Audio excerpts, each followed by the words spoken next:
हम करेंगे हर मजलूम की हिमायत। बिस्मिल्लाहिर्रहमानिर्रहीम। अस्सलाम वालेकुम। मैं हूं हुरैन फातिमा और आप देख रहे हैं हिमायती न्यूज HD चैनल। नजर डालते हैं आज की अहम खबरों पर। वज़ीर आला सिंध सैयद मुराद अली शाह ने आज कराची में आम तातील का ऐलान कर दिया।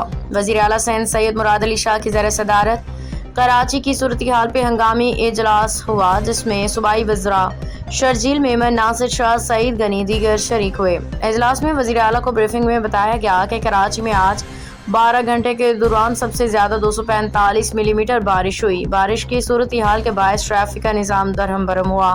कराची में मूसलाधार बारिश ने शहर डबो दिया, शाहराहें बंद, पानी घरों में दाखिल, मुख्तलिफ हादिसात में 8 अफराद जाम भाग। ब्रीफिंग में कहा गया कि इस वक्त अहम शाहराहें किसी हद तक क्लियर कर दी गई हैं। वज़ीर आला सिंध ने बुध को आम तातील का ऐलान किया और कहा कि कल मज़ीद बारिश का इम्कान है। आम तातील की है ताकि आवाम को तकलीफ ना हो। वज़ीर आला ने आवाम को घरों में रहने का मशवरा दिया। अब तक के लिए इतना ही। मज़ीद खबरों और अपडेट्स के लिए देखते रहें हिमायती न्यूज HD चैनल।